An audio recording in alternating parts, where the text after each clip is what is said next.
Hi and welcome back. Now we are going to go ahead and look at Azure Synapse Analytics. So in Azure Synapse Analytics, you can actually go ahead and create something known as a SQL data warehouse. So remember, your data warehouse is used for your OLAP purposes when it comes to analytics processing of your data. So remember, Azure SQL databases is used for OLTP, that's for transactional processing, wherein your application will actually go ahead and interact or perform transactions using an Azure SQL database. But when you want to go ahead and perform analytics on your data, so let's say you want to go ahead and understand the data. So let's say you want to go ahead and create reports based on the data, let's say using a tool such as Power BI, then you will go ahead and use an SQL data warehouse.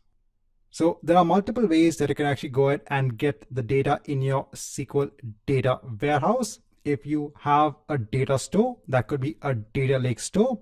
You could go ahead and use data processing services to go ahead and take that data and then transfer it onto a SQL data warehouse.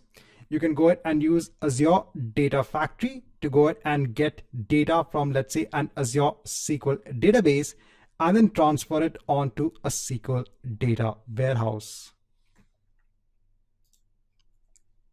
Now, when it comes to Azure Synapse, for the perspective of the exam, let's quickly understand some of the components which is available in Azure Synapse. Now, in Azure Synapse, you'll go ahead and actually create something known as a SQL pool. That SQL pool will actually go ahead and host your SQL data warehouse. Now, when an application wants to go ahead and, let's say, query the data that is present in a SQL data warehouse, the connection is actually made from either the application or the user onto something known as a control node that is part of Azure Synapse. So remember, when it comes to Azure Synapse, when it comes to the underlying architecture, the underlying infrastructure is made up of compute nodes that is used for processing the data.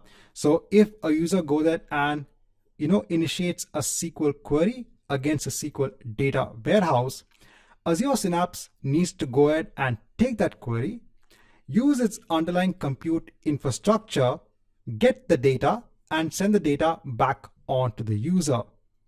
So when the query is sent via a connection, there is a separate compute node that is known as the control node in Azure Synapse.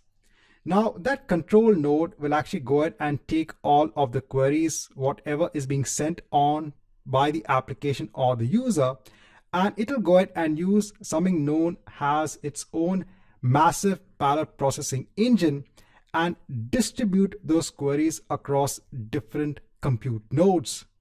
So remember, when it comes to a SQL data warehouse, you'll have a lot of data in place. So over here, you're taking data from different data sources, and you're taking data from, let's say, past historical data from a lot of years, and you're also taking a lot of historical data and also storing it in a SQL data warehouse. So in such a case, you need a lot of compute power to go ahead and search for data within the data warehouse. And for that purpose, in Azure Synapse, you actually have more compute power that can be added onto the data warehouse for this particular purpose. So all the queries will be sent across onto the compute nodes, and the compute nodes will actually do the actual processing of the queries. The underlying data from the data warehouse is then stored in Azure Storage. So Azure Synapse Analytics is a service that can be used for hosting your data warehouse. So you can perform big data analytics also using this service. Now, when it comes to allocating resources, and we're going to see this in the next chapter when we go ahead and create a resource based on Azure Synapse Analytics. So all of the allocation of the resources is done in terms of DWUs. So even when we looked at the Azure SQL database, there was this concept known as DTUs when it came to the pricing model, when it came to how resources are allocated onto your underlying database. This was known as database transaction units. So we have a similar case also available for the data warehouse in Azure Synapse Analytics. So over here, these are known as data warehouse units. Again, this is a combination of the CPU, the memory, and the input output that is allocated onto your data warehouse.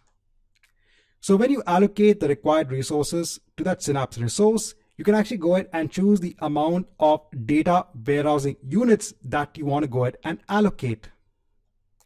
Now the storage for the data warehouse is allocated separately. So when it comes to the data warehousing units, remember this is a combination of the CPU, the memory, and the input output, not the storage. That is separate. So both can be scaled independently. Now for Gen 2, when it comes to column store tables, you get practically unlimited storage. You also have the ability to pause and resume the Synapse pool which hosts your data warehouse. So this is good if you want to go ahead and save on the cost.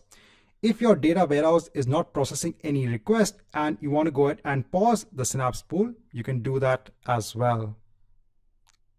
Right, so in this chapter, I just want to give kind of an introduction onto Azure Synapse Analytics.